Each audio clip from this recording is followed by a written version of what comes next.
shall not be under the direction or control of any person or authority.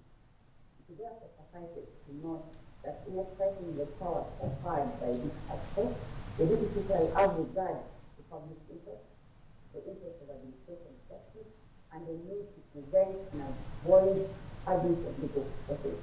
And I dwelt a little bit on this one because as a deputy in Uganda, I get sometimes really frustrated.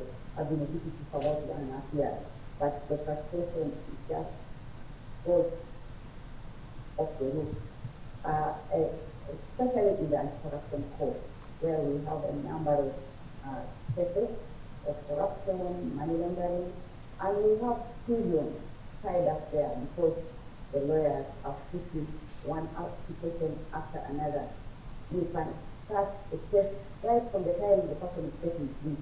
There's already an application to stop the DPC from citing a particular person, to stop the DPC from prosecuting, to stop the DPC and any of their agents, meaning the police, from investigation. So I'm just thinking, this is the time the leadership come in and really shine a light on this injustice. Because most of the time, like I say, the Ugandan law protects so much that this person. Every aspect you almost do is about the rights of an active person. And I say, this is okay because then justice is presumed innocent and is presumed guilty. But at the same time, we have the victims of crime. We have the people who, as prosecutors, only represent. They are the lawyers of the people. For us to do in the business of justice. So we are saying that if one application and most of these applications are just good substantive investigations, they are good substantive prosecution. And when we are doing investigations or prosecution of people who deal in corruption, very powerful, they're very rich, they're very powerful, they're very connected. So we will put everything in place to make sure that the prosecution does not take place. So this is where we actually say we can partner with the media, because then they can shine a light on this kind of injustice at the end of the day. That after one individual who says millions, who is now an accused, is using all the steps to stop the prosecution from being done. And most of the time, the prosecution is for someone, maybe a doctor who was selling drugs. Maybe a politician who was selling money, which was meant to build it. Maybe it was meant to build construct roads.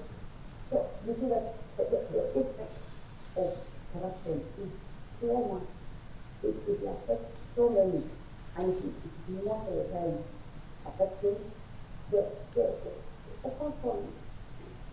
The last person in the village, let's just say the Muslim village in Uganda, let's say the Muslim village in Kenya.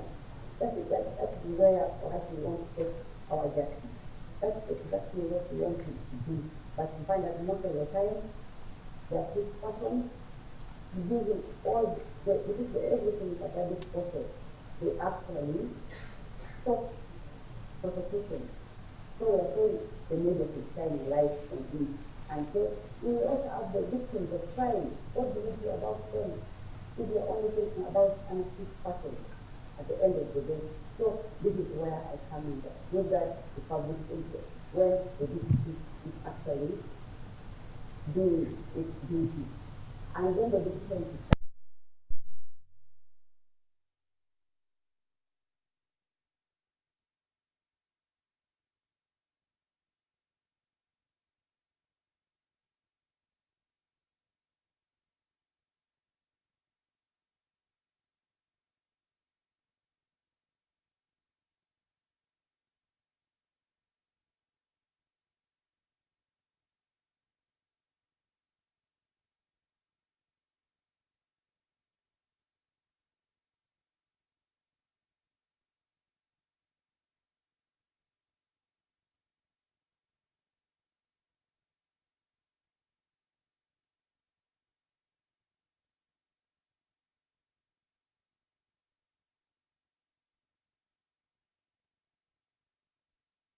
the system is essential to the maintenance of law and order. Like I said, if you prosecute wrongly, it can cause insecurity, it can affect the economy of the country. So it is very, very important and a decision that every DPP takes very, very seriously. It is a duty of the prosecutor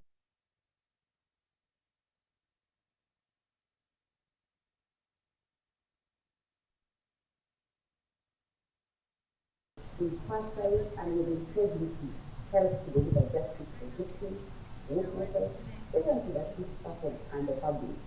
The prosecutor acts independently, yet with public interest. That's very, very important.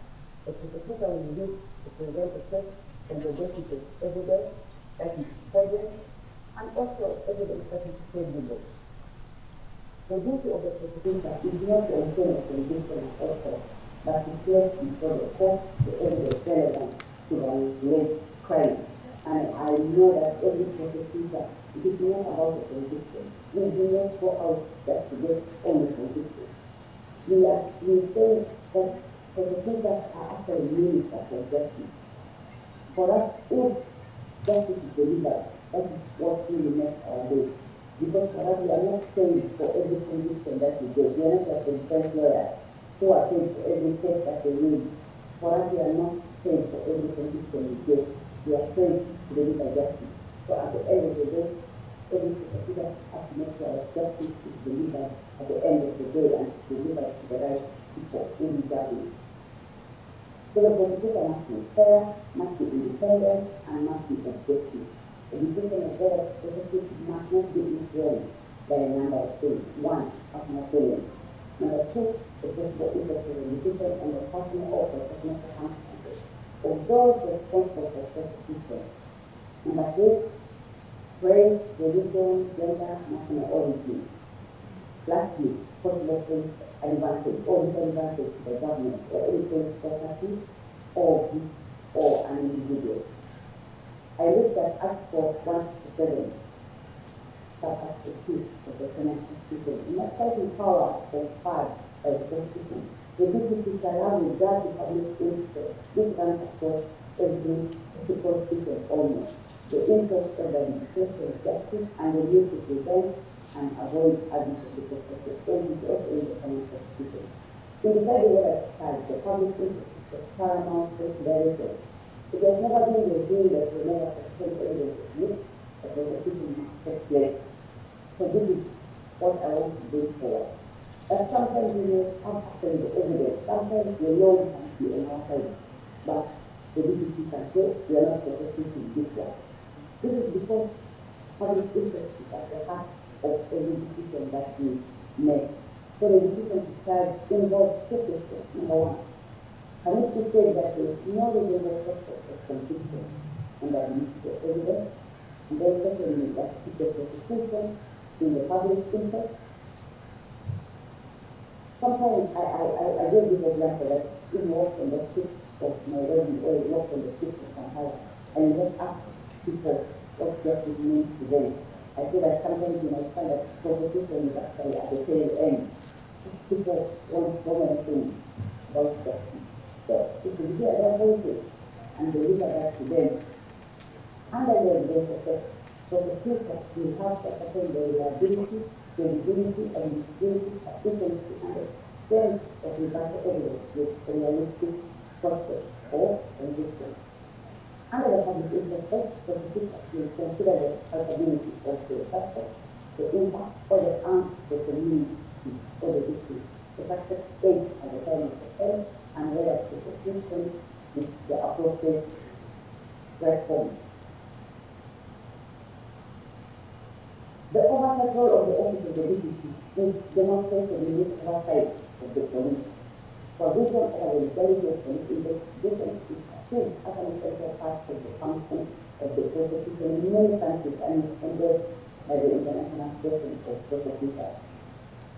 I give an example of prosecution and corruption cases. Corruption is increasingly become complicated than this as standard.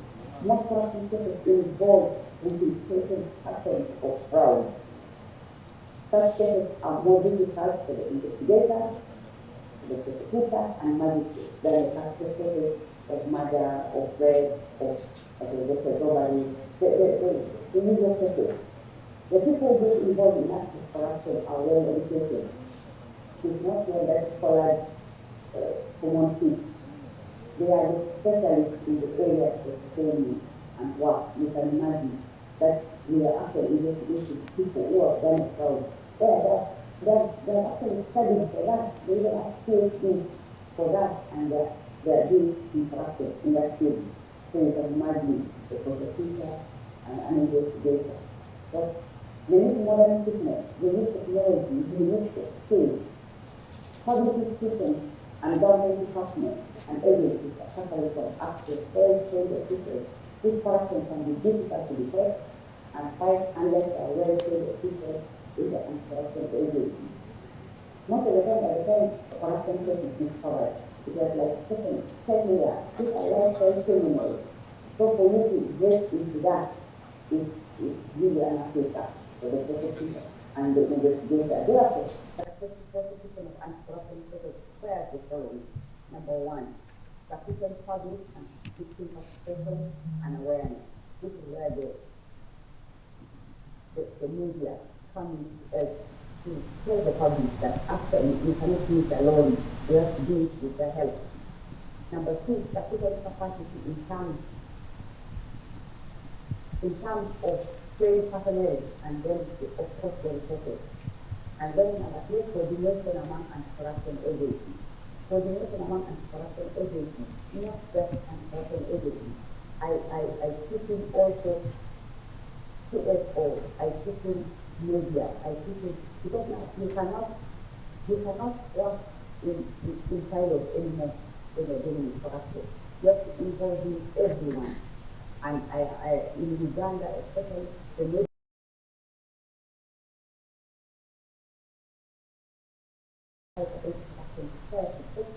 national and international cooperation through extradition, legal systems, informal networks, just destination that is needed.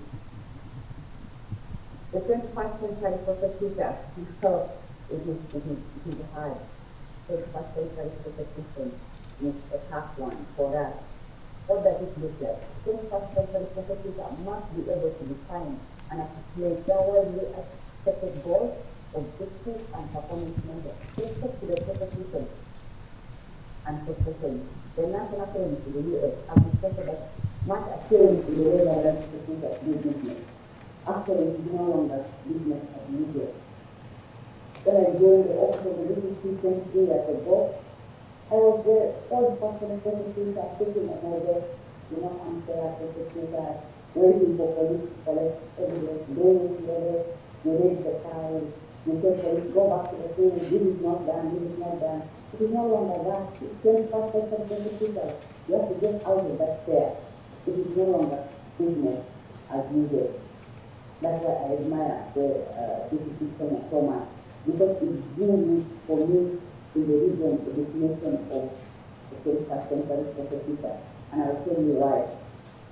Firstly, today's prosecutors are leaders in their community, concerned with preventing crime, promoting public safety, and enhancing the quality of life. They are given to performing the traditional role of enforcing criminal law and ensuring administration justice. And I see this in ECC I call him a big brother because I learned so many things from you. I see that you're really doing as central prosecutor. You're concerned. I read in the media, you're in this community, you're doing this. This is not what if you read our mandate, if you just read narrowly our mandate, this is not what we are supposed to do. But when you read it rightly, and you look at yourself in the 21st century, and you look at yourself as a prosecutor who is prosecuting in the age of technology, what DPP Kenya is doing is exactly what every DPP should do. We should get out of our comfort zone, we should go to the community, we should be able to prevent crime before it comes. The ODCP vision is a crime-free society. How can we say the ODCP vision is crime-free society? How can we get that vision so that they continue taking on my bed? We are not going to go out there and try to prevent crime before it actually happens. Try to teach the young ones before they actually come in conflict with the know. So that's why I told you my big brother. Conviction rate is probably the most frequently identified measure of prosecution performance. Do not address this valid goals and objectives within a process fear of responsibility.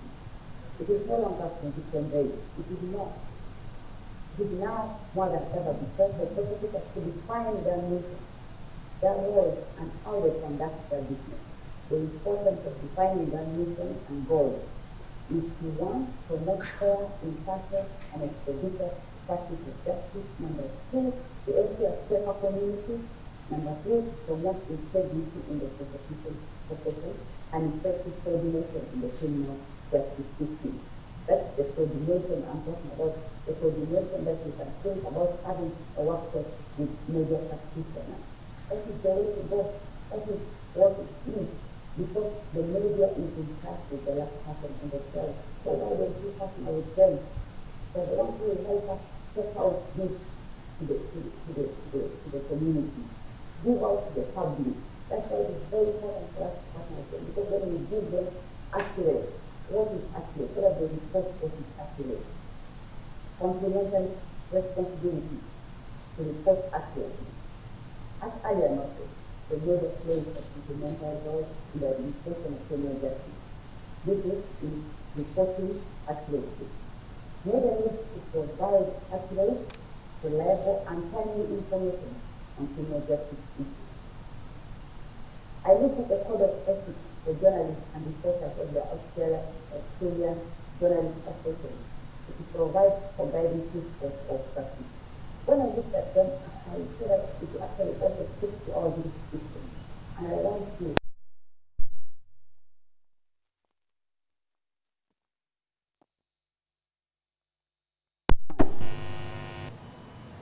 respect the truth and public rights to information are fundamental principles of journalism.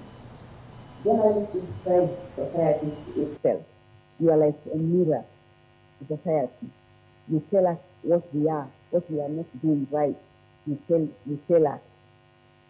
They convey information, ideas, and opinions, a very privileged role that we play as media. They search, they disclose, they record, they question, they entertain, they suggest, and remember. The media will never forget. After 10 years, they're bringing back things that DPP Aju did, the good things that he did. You remember and you always bring it back to us. They inform citizens and animate democracy. They give a platform of freedom of expression. Many journalists work in private enterprise, but they all have this public responsibility. They scrutinize power, but also exercise it and should be accountable. Accountability develops trust. Without trust, journalists do not fulfill their public responsibility. Journalists and reporters must commit themselves to honesty, to fairness, to independence, and respect for the rights of others. Reporters should report and interpret honestly, striving for accuracy, fairness, and disclosure of all essential facts, not suppress relevant available facts or give distorting emphasis. Do your utmost to give a fair opportunity for reply. Reporters should avoid biases in reporting and must avoid usage of derogatory, insulting, or inflammatory words or terms in your reporting. Reporters should focus on issues of public importance, not trivial issues, and ensure accuracy in their reporting.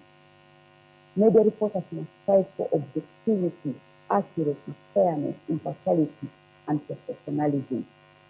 Reporters should consult the designated public relations office to understand the issues before reporting them. Media houses should develop experienced or trained reporters on matters of criminal justice to avoid inaccuracies. So you should have trained reporters. I'm very sure as it happens in Uganda, it's also happening in Kenya, but some people will say, I'll first read this newspaper. I'll read newspaper A, because it has accurate information. Then maybe if I have time, I'll read newspaper B. So you should have trained people. These are the ones who give you the train. You don't want to be that media house is all the time apologizing that we gave out the wrong information. You don't want to be doing that. Do your utmost to ensure disclosure of any direct or indirect payment made for interviews, pictures, information, or stories. Use fair, use fair, responsible, and honest means to obtain material. Identify yourself and your employer before obtaining any interview for public broadcast. Never exploit a person's vulnerability or ignorance of media practice. Present pictures and sound which are true and accurate. Any manipulation likely to mislead should be disclosed. Do not plagiarize. Respect private grief and personal privacy. Journalists have the right to resist compulsion to include.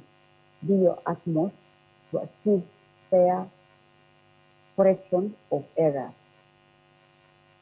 So I see this as it is for the Australian station, but I see that it also applies to us, that we can take a leap or two from this and use it fairly. The prosecution has an interest in the fair and accurate reporting of criminal cases by the media, and basic levels of assistance should be provided. We should be able to give the media, feed them with information, because if we don't, as prosecution, give the media the information, they have to give some information anyway, so they end up giving inaccurate information to the public. So we are actually obliged to give information to the media. The reporting of criminal proceedings is important, as it lets the community know who is being prosecuted and for what offense. And sometimes also the sentences which are being enforced. Sometimes you hear the community very confused, asking, isn't that very, very lenient sentence? Sometimes there are actually reasons given for the leniency of a sentence. Sometimes there is reason given for the harshness of the particular sentence. So the media should be able to take it out there and be able to make people understand, the community understand why a particular sentence is actually given to a particular person. So a policy of transparency ensures that the media have access to relevant and non-sensitive material wherever possible and at the appropriate time. Of course, the media, we cannot give you sensitive material. The media helps the public to understand how the legal system works, and the public's confidence in the administration of justice depends on access to access information on criminal cases.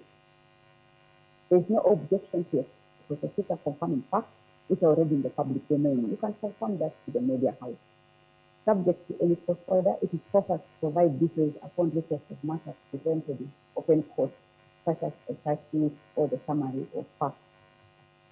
Information about when a trial will start, when a particular witness will testify, and if there is to be a pre-trial argument can be properly disclosed to the media afterwards.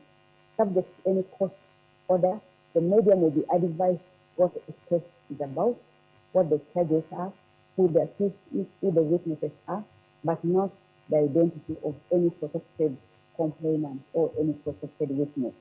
We may not give you that. Matters that should not be discussed with the media may include the following: the likely outcome of proceedings. We can discuss that with you. Otherwise, then we'll be like, I've spoken to the judicial officer and they have given me a nod that against the conviction. The intended approach of the prosecution, we can't also discuss that with you. The correctness or otherwise of a judicial decision, we do not want to comment whether a particular judicial officer was actually right or wrong in making a particular decision. Any part of the trial conducted in the absence of the jury or not in open court, we cannot disclose that. The men for identifying particulars of protected witnesses are very said that the contact details of any victim or witness, any information which might lead to the identification of a protected informant, or any privileged information, including legal advice, internal case discussions with police and law enforcement. For example, we now do a lot of prosecution guided investigations, prosecution led investigations.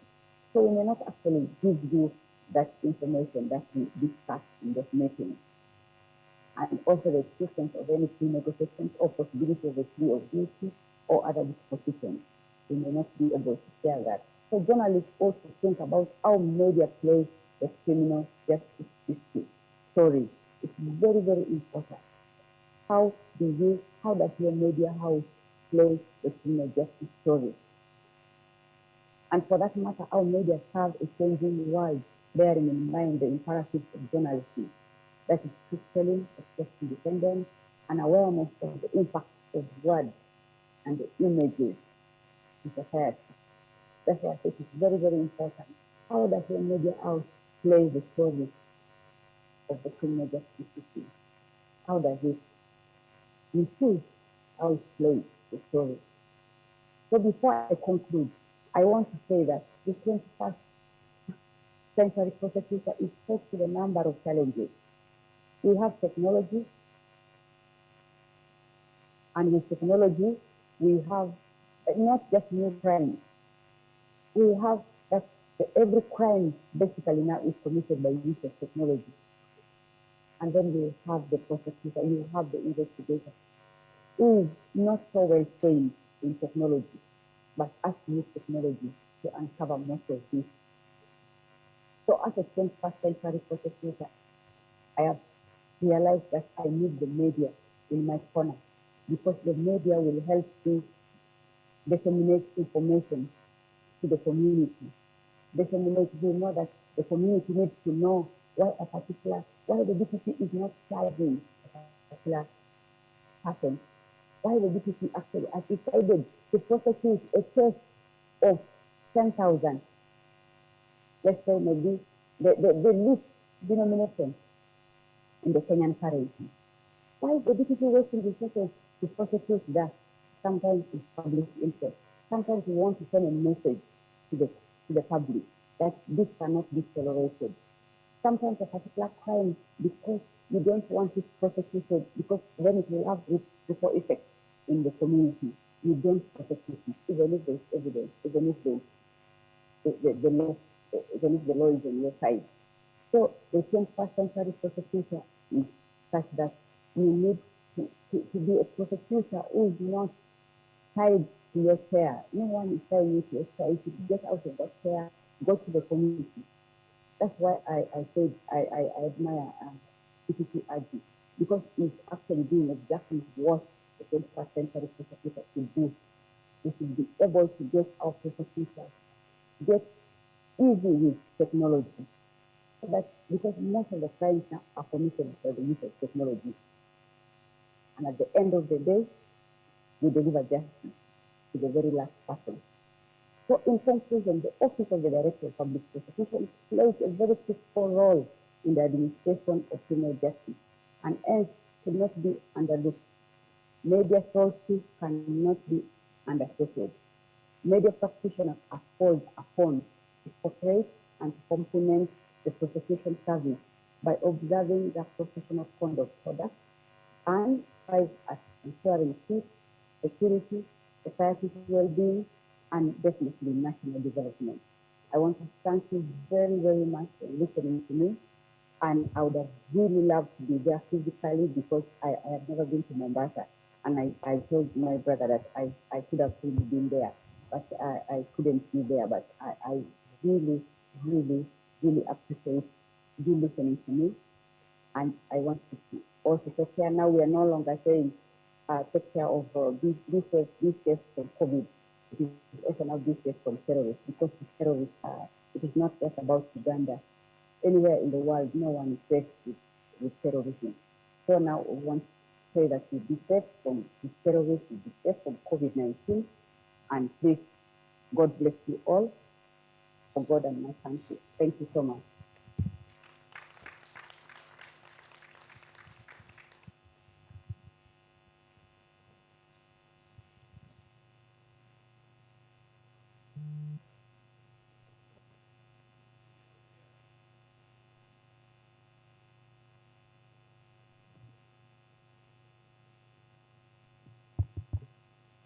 Yeah,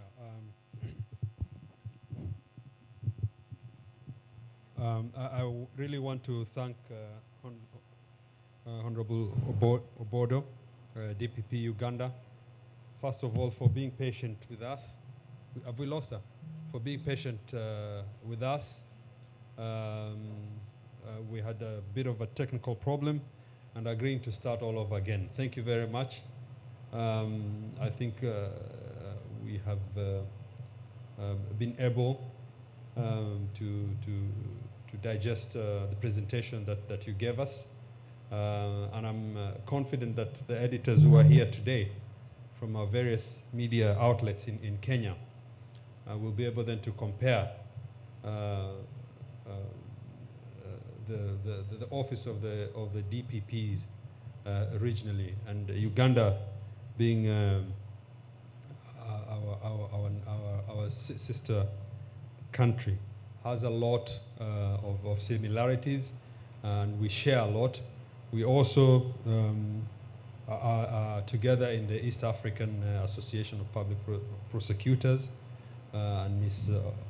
Abodo plays a critical role there. So thank you very much for the insightful presentation that you made to us. And we hope that next time you'll be able to join us here in Mombasa. So Madam, thank you very much, and God bless you.